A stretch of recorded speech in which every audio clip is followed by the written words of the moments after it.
et que je puis bien dire avec ce grand philosophe de l'Antiquité que qui terre a, guerre a, et qu'un malheur n'arrive jamais sans l'autre. Je n'avais qu'une seule femme, qui est morte. Et combien donc en voulez-vous avoir? Elle est morte, monsieur mon ami. Cette perte m'est très sensible et je ne puis m'en ressouvenir sans pleurer. Je n'étais pas fort satisfait de sa conduite et nous avions le plus souvent dispute ensemble, mais enfin, la mort rajuste toutes choses. Elle est morte, je la pleure. Si elle était en vie, nous querellerions. Oh, si j'étais en votre place, j'achèterais une belle tenture de tapisserie de verdure ou un personnage que je ferais mettre à sa chambre pour lui réjouir l'esprit et la vue. Tous ces conseils sont admirables, assurément, mais je les tiens un peu intéressés et trouve que vous me conseillez fort bien pour vous. Aimerais-tu quelqu'un? Souhaiterais-tu d'être marié?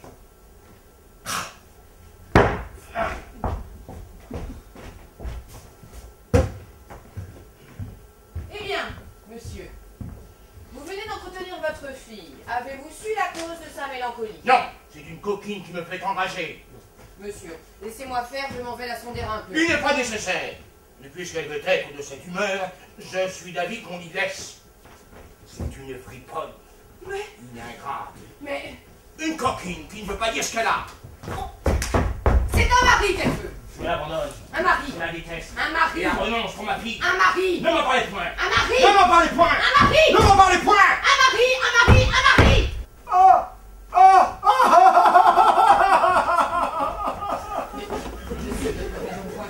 Vous me feriez rire. Dis donc vite. Ah, putain! Ah, ma collègue, la déshumain, il faudra une purgation figreuse. Souvenez-vous de l'homme que vous fîtes crever ces jours passés. Oh, souvenez-vous de la lame que vous avez envoyée dans le grand monde il y a 3 jours. Je vous ai dit mon avis. Je vous ai donné ma pensée. Si vous ne faites saigner tout à l'heure votre fille, c'est une personne morte. Si vous lui donnez la saignée, elle ne fera pas d'envie dans un quart d'heure. Dans un quart d'heure! Je vous rendrai humble grâce. Et vous serez obligé de tout la peine que vous avez. Et vous serez obligé de tout la peine que vous avez.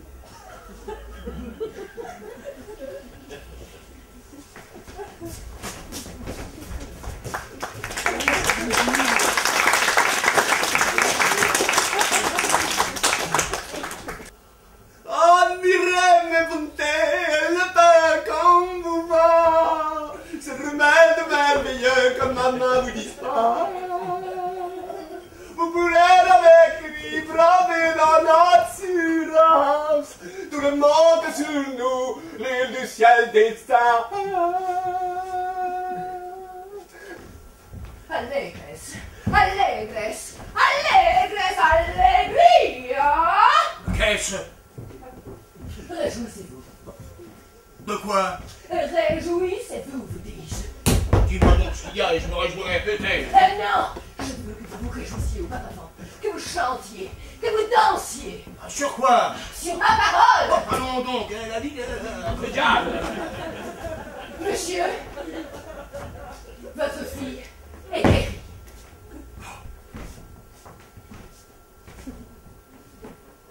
Votre fille est bien malade. Vous connaissez cela ici? Oui, par la sympathie qu'il y a entre le père et la fille. Tenez, monsieur. Voilà une chaise auprès d'elle.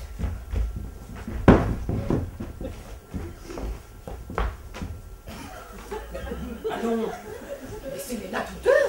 Pourquoi je veux demeurer là? Vous moquez-vous? Il faut s'éloigner. Un médecin a 100 choses à demander qu'il n'est pas honnête qu'un homme entende. Oh!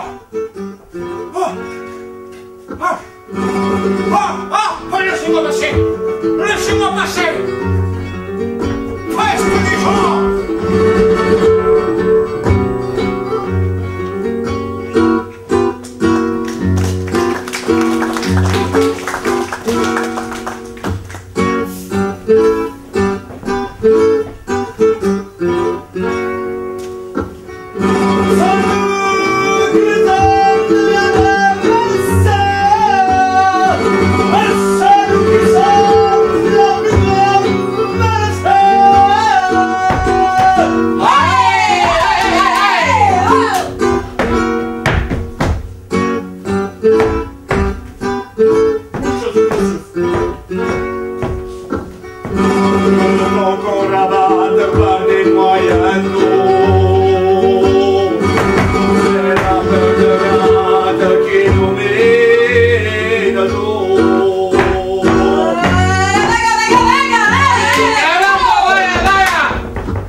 Thank you.